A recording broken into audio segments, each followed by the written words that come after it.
Hello and welcome to food મંત્ર by Surabhi Vasa. આજે આપણે એક મસ્ત મજાની વાનગી બનાવી લઈએ.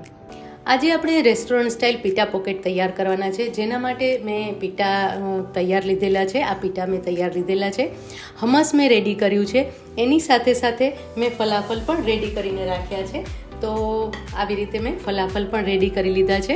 ફલાફલ રેડી છે, હમસ પણ રેડી છે અને પીટા પણ રેડી છે. અને એની સાથે મેં સલાડ લીધેલું છે, જેમાં મેં 3 કલરના કેપ્સિકમ અને લેટ્યુસ લીધેલી છે. તમે લેટ્યુસને બદલે કોબીનો પણ ઉપયોગ કરી શકો છો. અને રેડ કેપ્સિકમ અને યલો કેપ્સિકમ પણ જો અવેલેબલ ન હોય તો ટમેટાને પણ એકદમ થીન સ્લાઇસમાં કરી અને તમે એનો ઉપયોગ કરી શકો છો. તો હવે સૌથી પહેલાં આપણે જે સલાડ છે એને એસેમ્બલ કરી લઈશું, મિક્સ કરી લઈશું.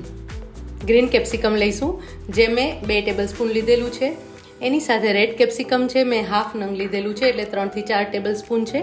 એની સાથે યલો કેપ્સિકમ લીધેલું છે, જે પણ મેં હાફ લીધેલું છે, એટલે કે 3 થી 4 ટેબલસ્પૂન લીધેલું છે. 1/4 ટીસ્પૂન મરી પાવડર એડ કરી લઈશું. સાથે 1/4 ટીસ્પૂન મીઠું એડ કરીશું. અને લગભગ 2 થી 3 ટીપા લીંબુના એડ કરીશું, જેથી કરીને સલાડનો સ્વાદ પણ બહુ જ સરસ આવે.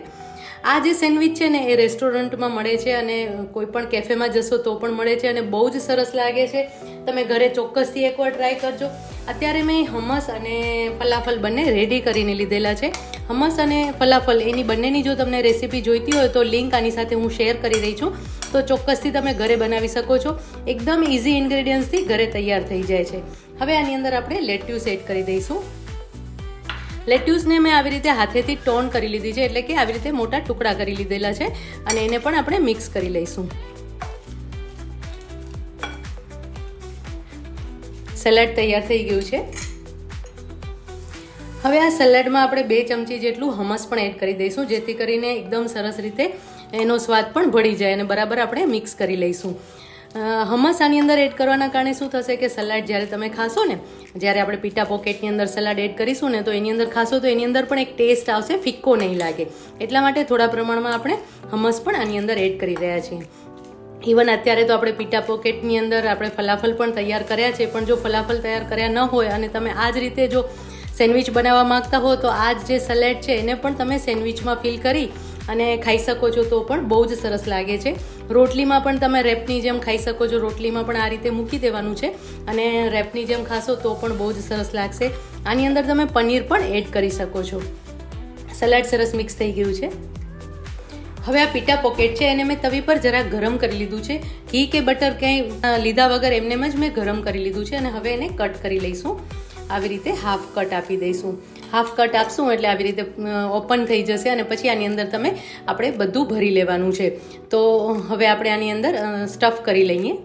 હવે આપણે ફલાફલને એસેમ્બલ કરી લઈએ, જેના માટે મેં અત્યારે જે હમસ છે એને અંદર હું લગાવી રહી છું. આ રીતે હમસને સ્પ્રેડ કરી લેવાનો છે.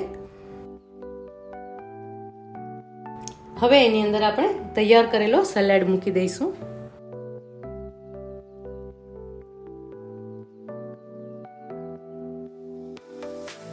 ફરીથી થોડા પ્રમાણમાં હમસ લઈશું. હમસને ડીપની જેમ પણ તમે સર્વ કરી શકો છો. લવાસ સાથે પણ બહુ જ સરસ લાગે છે. અને હવે ફલાફલ મૂકી દઈશું. કેટલું સરસ દેખાઈ રહ્યું છે. આવું જ તમે રેસ્ટોરન્ટમાં ખાવા જાઓ છો ને, જો આ રીતે આપણે બધા જ પોકેટ્સ તૈયાર કરી લેવાના છે. જો આ રીતે બધા જ ફલાફલ તૈયાર કરી લીધા છે. અંદર મેં સ્પ્રેડ લગાવી લીધું છે, એટલે કે હમસ લગાવ્યું છે, સલાડ મૂક્યું છે અને ફલાફલ પણ મૂકી દીધા છે, એટલે કે પીટા પોકેટ બધા તૈયાર થઈ ગયા છે. અને આપણે એને સર્વ કરી લઈએ.